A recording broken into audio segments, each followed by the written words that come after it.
Auzubillahiminash-shaytanir-rajim. Bismillahir-rahmanir-rahim. Assalamu alaikum, my dear students. Today we will be discussing our last colligative property, that is osmotic pressure. Osmotic pressure.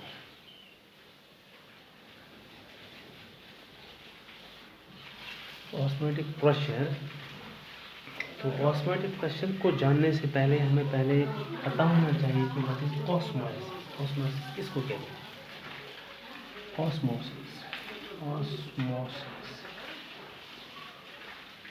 Osmosis is the net flow of the solvent molecules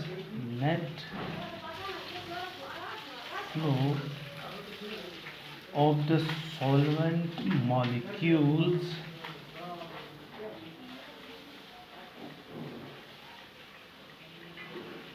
from the solvent to the solution,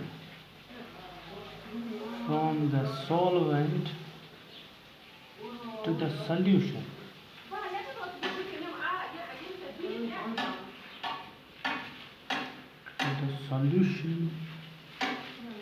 or from less concentrated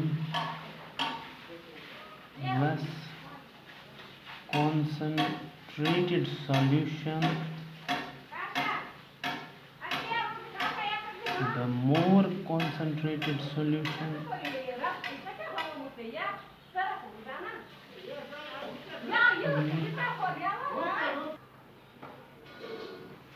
from less concentrated solution to the more concentrated solution through a semi-permeable membrane।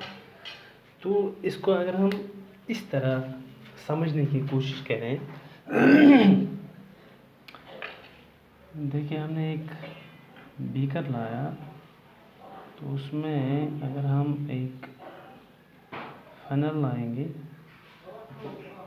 तो उस funnel का जो mouth है उसको हम semi permeable membrane से cover करेंगे। Semi permeable membrane.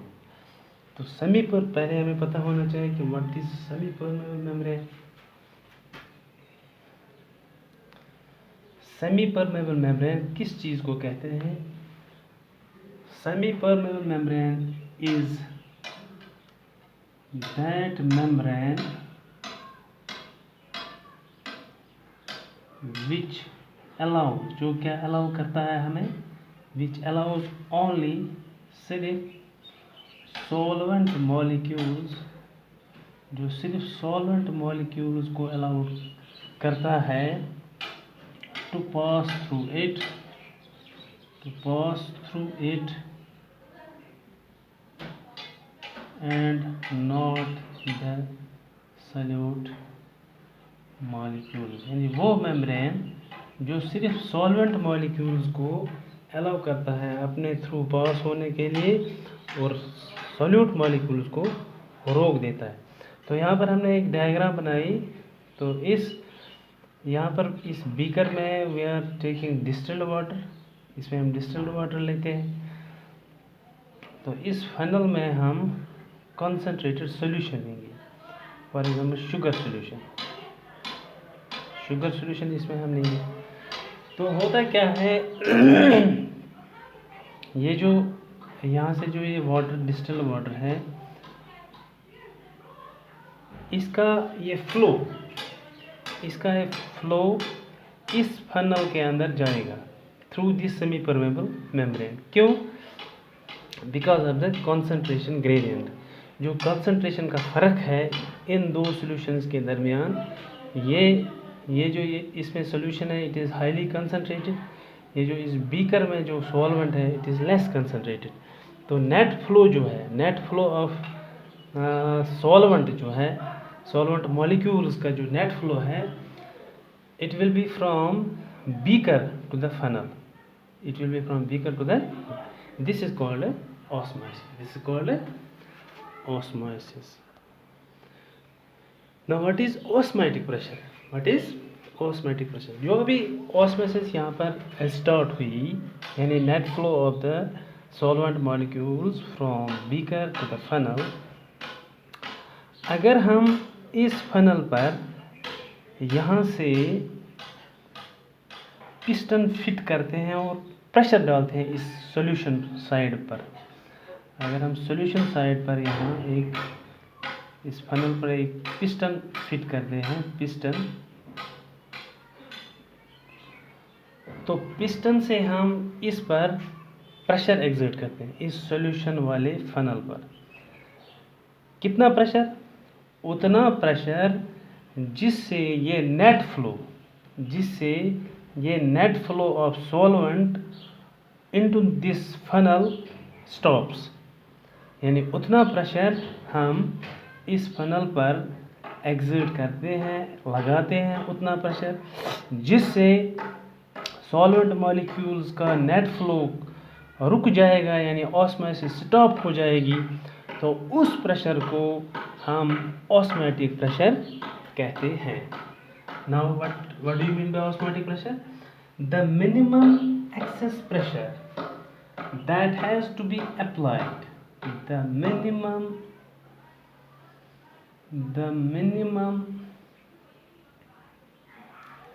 excess pressure that has to be applied,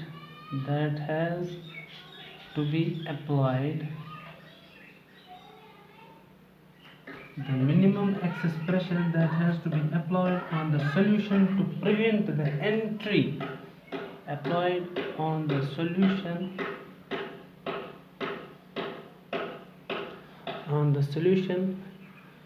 to prevent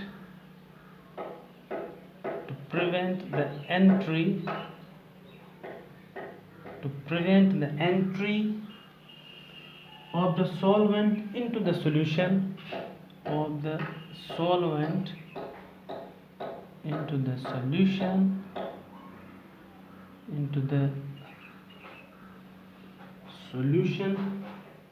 through the semi-permeable membrane,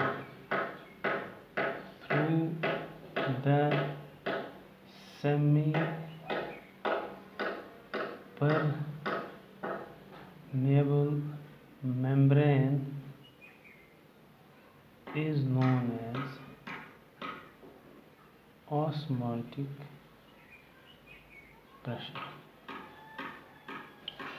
क्या है osmotic pressure? The minimum excess pressure, कम से कम प्रेशर जो हम को अप्लाई करना पड़े on the solution side, solution पर जो हमें अप्लाई करना पड़े to prevent the entry of the solvent, जिससे सॉल्वेंट की एंट्री इनटू द सॉल्यूशन, इस सॉल्यूशन में through the semi permeable membrane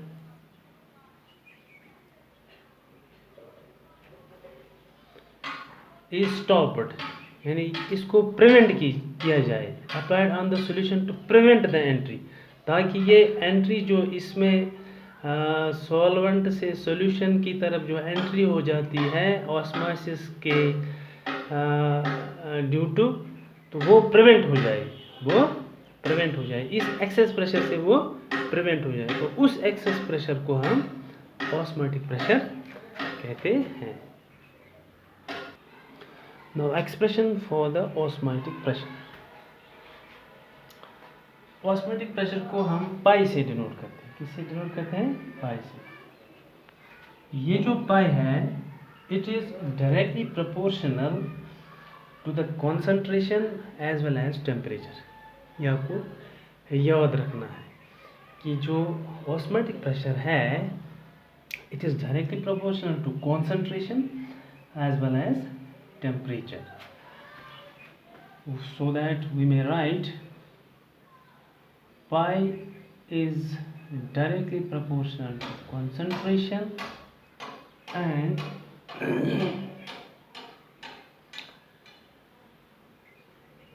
pi is directly proportional to temperature। तो इन दो से हम क्या ऑब्टेन कर सकते हैं? पाई is directly proportional to concentration into temperature. concentration into temperature।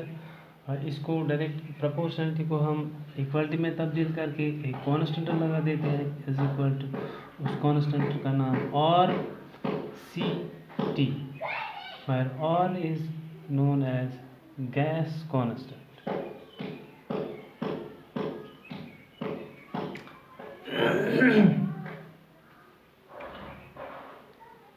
और pi is equal to C or T, C or T, where C is the concentration, where C is the concentration। We can write concentration as C is equal to N by V, number of moles divided by volume of the solvent, number of moles of solute divided by volume of the solvent। Substitute the value of C in this equation, we obtain pi is equal to N by V or T, pi is equal to N by V or T, और pi V is equal to, इसको इससे multiply करते हैं, pi V is equal to N R T, pi V is equal to N R T। This equation is known as Van Hoff's equation for dilute solution। This equation is known as Van Hoff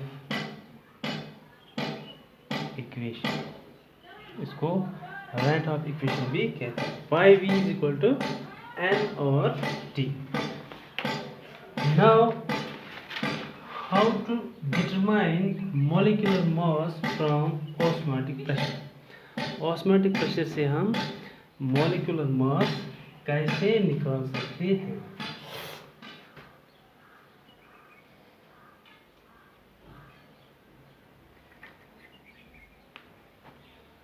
determination of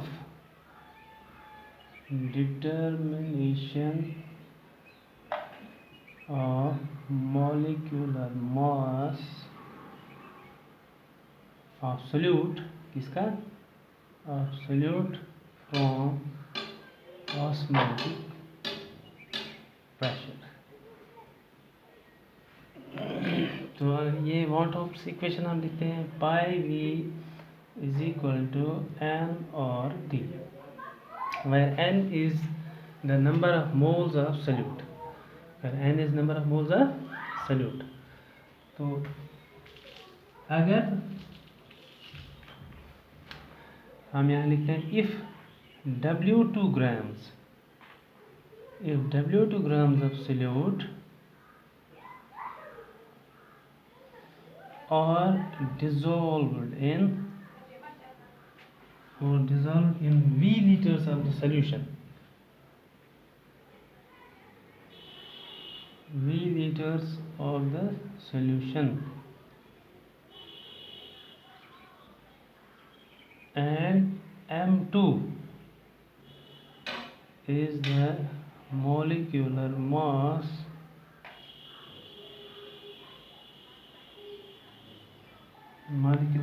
of the solute,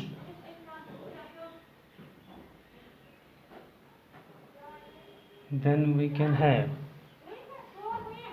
हम लिख सकते हैं N, यानी number of moles किसके बराबर होंगे, number of moles of solute किसके बराबर होंगे, वेट ऑफ द सोल्यूट, वो क्या हमने लिया W2 divide by molecular mass of the solute which is M2। तो यहाँ N की जगह हम N का वैल्यू सब्स्टिट्यूट करते हैं, तो हमें निकल आएगा pi V is equal to W2 divided by M2 R T।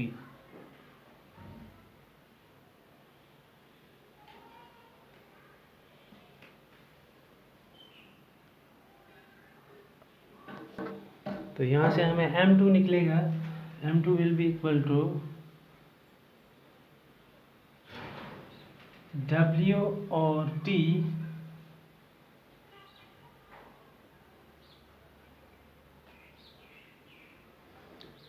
W2 और T